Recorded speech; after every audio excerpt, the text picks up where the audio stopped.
Hello. Good morning. Good morning. How you doing? You okay? I'm fine, thank you. How are you? Not too bad. Not too bad. Yeah, just car issues, man. So I need to. I'm looking at the cost it's gonna be already, but I just accept it. Okay. Yeah. Okay, let me just call my son. Or is there anything you want to just should I give him the phone directly? Yeah. Yeah. That's your Okay. fine. 1 second. Okay.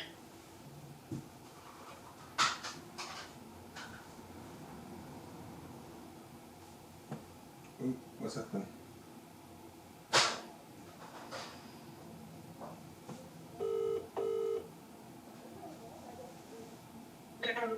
Oh, hello.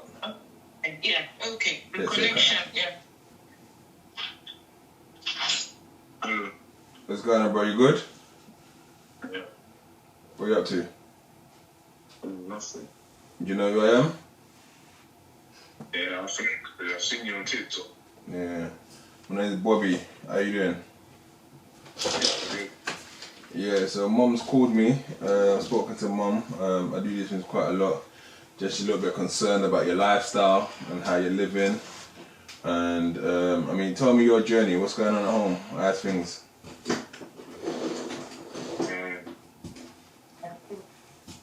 Alright. Yes. So Mum telling me she's finding knives in your room, right? I think she's found 3 Rambo knives now. What are you intending to do with those knives? Use it. Use it. Yeah. Why? Take myself. To defend yourself. Yeah. Why do you feel the need to defend yourself? People after you? Well, yeah, just never know. Just never know. And I hear it, right? Coming from that lifestyle, right? But let me take you back a little bit, because sometimes we get caught up with, you're 16 now, sometimes we get caught up in that whole, I'm a big man, I'm this. When you was, let's say when you were 7, 8 years old, what was the ambition, what was the dream? You were in school. Yeah, what did you want to be? Okay, but what did you want to be though? I don't even know. A lawyer, doctor. I mean, no, a lawyer, banker. Lawyer, banker. Mom said you was good at football, she said you was once at Stevenage as well. Yeah. So why did you give up on football? Because I didn't make the school football team in year 7, so then I stopped. I couldn't go with about football anymore. Yeah. Alright, so what do you want to be now though? You said you want to be a lawyer and banker before, what do you want to be now? So yeah, probably just a banker. Oh, you're just a banker. So, have you ever heard of gang members who are bankers? So, you being in a gang, right? Don't get me wrong, right? I get exactly, I remember that feeling. You feel like you're part of something. You feel like, oh yeah, I'm involved. Like you feel missing out. There's a party you have to go, or the man, or it's exciting. I know the excitement, but the excitement comes with consequences. One of the things you just said a minute ago is that you got your Rambos and knives because you plan to use it to defend yourself. Right? Can you do 20 years in jail? No, probably not. Probably not. So say that shit again. You can't do 20 years in jail, 25 years in jail, 30 years in jail. You probably can't do that. But you use a knife, that's the consequences of it. That's the consequence of it. And so many young people I speak to had this conversation. What hurts me the most, right, is that I've had these conversations with quite a few people before. And 2 of them, same thing. Mum's contacted me. My son's this, my son's that. Okay, let me chat to them, right? For the majority, they take the lesson and go, you know what, I'm going to try. I'm not going to change it overnight. I ain't going to tell you something today and all of a sudden you're going to say, okay, I'm going to stop. But at least it goes into your ears. But for 2 of the people that I worked with, they're both in jail doing life now. Like, oh, they'll send me a letter, Bobby, can you write me? Can you come and visit me? I ain't coming to visit you. I ain't got time to visit you. I got my own family. I'll tell you the truth, when you're in jail, the man, they're going to be visiting you for the first year. Mum will be visiting, because mum loves you, she will visit. After a while, mum will get tired. Because mum will think, oh, I'm not travelling all this way again. Mum will get tired. She'll look at her finances. She'll love you, she'll send you money, but mum will get tired. And you know what the biggest pain it is for a lot of these guys, right? Is the day that their parents pass away and they're in prison and they're not allowed out to go and see, not allowed to go to the funeral. or you can only go to the funeral.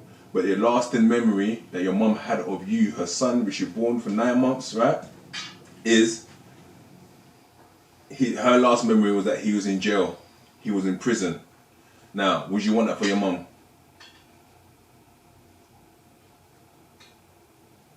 I'm asking you, would you want that for your mum? No. You wouldn't want that for your mum, innit? So like I said, I'm not here to patronise you or to, because you're a big boy, right? You're 16, right? You understand life, right? There's still more to life to understand, but you said you want to be a banker, right? The way you're living your life ain't gonna, what you call it? The orders that get you to go and do things. I hear it.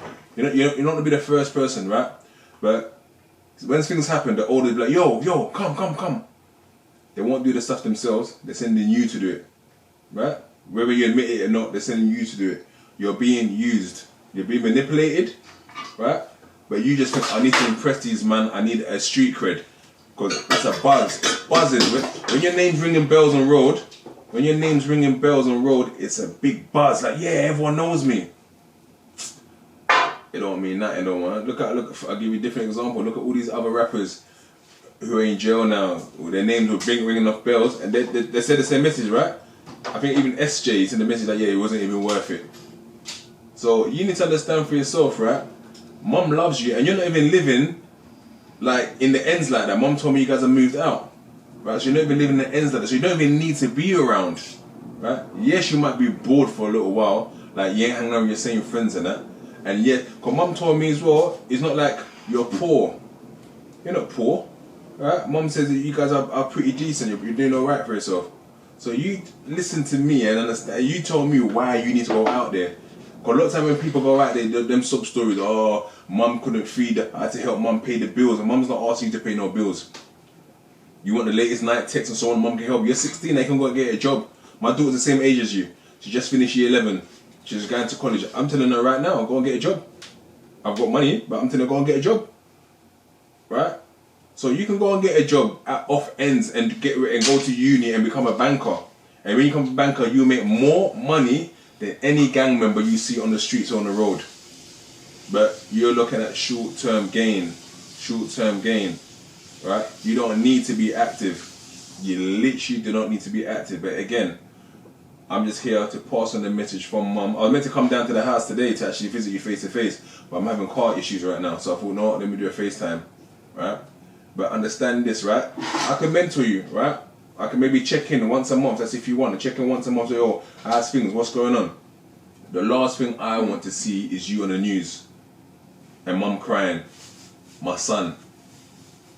Someone help find my son's killer. That's a God forbid we rebuke that energy. But that's the last thing I want to see, because it's happened. Like I said, I've got over 25 friends and acquaintances who have been killed. Right? So what I'm gonna do, I'm gonna send Mum things that she can see herself, or my story and other stuff like that. You can see that I'm not lying, right? I don't need to do this. At least you don't have to spend time to do this, right? I've got a busy day, but I've made time. When Mum called me, she reached out. You're not the first person who's different mothers have reached out to me. Many mothers have reached out to me, and all I can do is give you my time a day and speak with you. At the end of the day, it's up to you. You can go in one ear, out the other, or you can take it in. And like I said, it's not gonna be overnight. Right? Just me talking, she's not going to change it overnight. But at least if I can feed you with a little bit, right? You can say, okay, cool. Before you make your actions, you can think, oh, you know what? My man said this, you know. Because the day you use your knife and you kill someone, or they use their knife and kill you, everyone's life changes forever. Everyone's life changes forever. So you just take that into your head and understand, you know what? Where do I want to see myself? You said you want to be a banker. Doing what you're doing, you're not going to become a banker, right? You might have to miss out some of the parties, right? You might have to miss out some of the parties. You might have to miss out some of the trips. Forget the ops. And the funny thing is, right, most of the ops could be your friends. And I know some of them could be friends from school as well. That's how it normally happens. Most of the ops all start off as friends, or just from different areas. Just because someone's from a different area, don't be your enemy. What? Because I grew up in Tottenham, or I grew up in Enfield, or I grew up in Edmonton, or wherever it is. Why is she my enemy? Because you grew up, or your mum birthed you there. Why are you my enemy? You're not my enemy. We just don't know each other. What? Because the oldest told me we don't like that area. Most of the beef of different areas start because of a girl. One older likes one girl and another girl and blah blah blah. Then they started beefing. Or sometimes it's to do with money and drugs and territory, right? But more times it's not even your beef. Did you ever have personal beef with anyone from a different area that started off like that? It didn't start off like that. Something happened along the way and things turned. So like I said, it's definitely up to you how you want to live your life, right? It's not my problem in the day, right? It'll be your mom's problem, right? And if you truly love your mom, right? Because you're looking at yourself at 16 right now, but if you truly love your mom, right? You have to remember this woman had you in her stomach for 9 months, birthed you, looks after you, feeds you, and she can't even tell you nothing. And the funny thing is what I always tell you gang members is that the elders on the block have more say on you than your parents. How can that be? How can a stranger who didn't help you grow up have more authority over you than your own mother who looks after you on a daily? But an older can say, yo, come and do this, come and do that. When your mom tells you something, you're not going to listen. Just think about that. Right? So what I'll do, right, I'll check in again in a month. Right? We'll do another call like this in a month just to see where you're at. What I'll say, definitely look to apply for jobs off ends. You don't need to be on ends because right now you live off ends anyway. So there's no need for you to be in certain areas. Get yourself a job. Look forward to go to college. Because college as well, think about the good college to go to. Because college can also be a bit techie. Because you meet different people at certain times. Right? But at the end of the day, you want to be a banker. You can go out and be a banker. But it's up to you. Right? I'm going to leave it at that. Right? I'm going to catch up with you again in a month.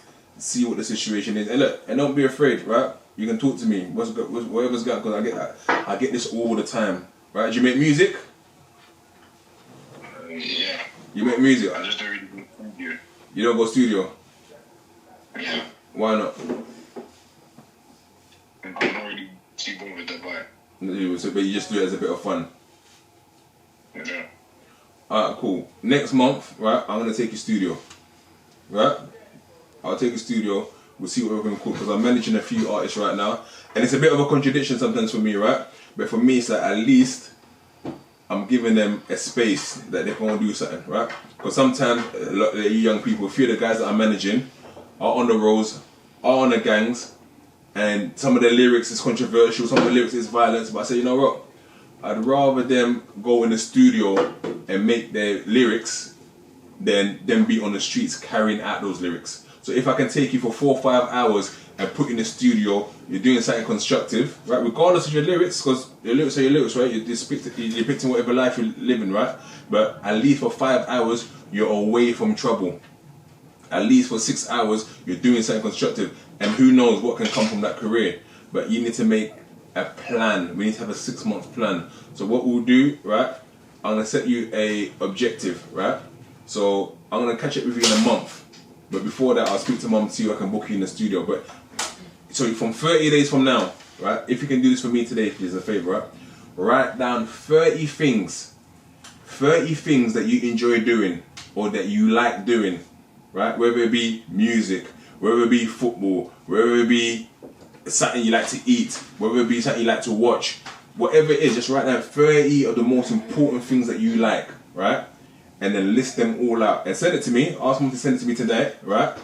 And then when you finish, right, every day for the next 30 days, knock off one. That's the least important. Knock off one. So the next day, knock off one. So read it properly and go, actually, you know what? Take this one off. Every day, take one off. And then we'll come down to the last 3 things that you like.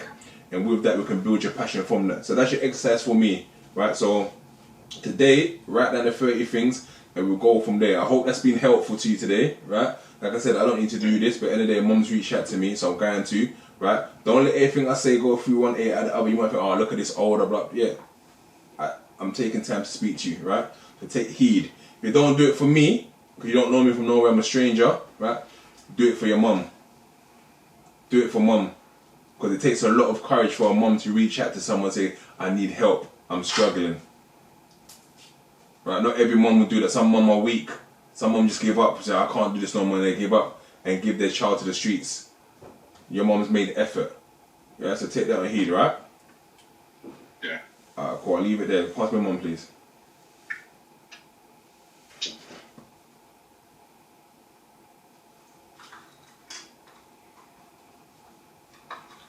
I'm even seeing a house. It's a beautiful house. Why is he going on the street, mommy?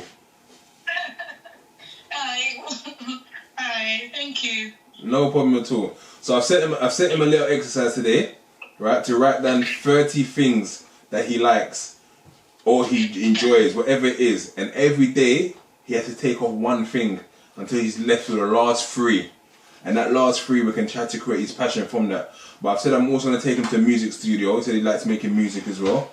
So we'll see what we can do. Guitar. He musically. He writes lyrics. He plays the guitar, and he also has a voice as a musical instrument. Okay, amazing. So that's great. So yeah, leave it with me. I'll message you later on today. But tell him today to make sure he does that task. And then I'll speak to you in a few days. You can try to book him a studio, and then I'll try to catch up with him at least once a month. Okay. Thank you. Okay. All right. No problem at all. All right. Thank you very much. You're Thanks welcome. to your family. You too. Okay.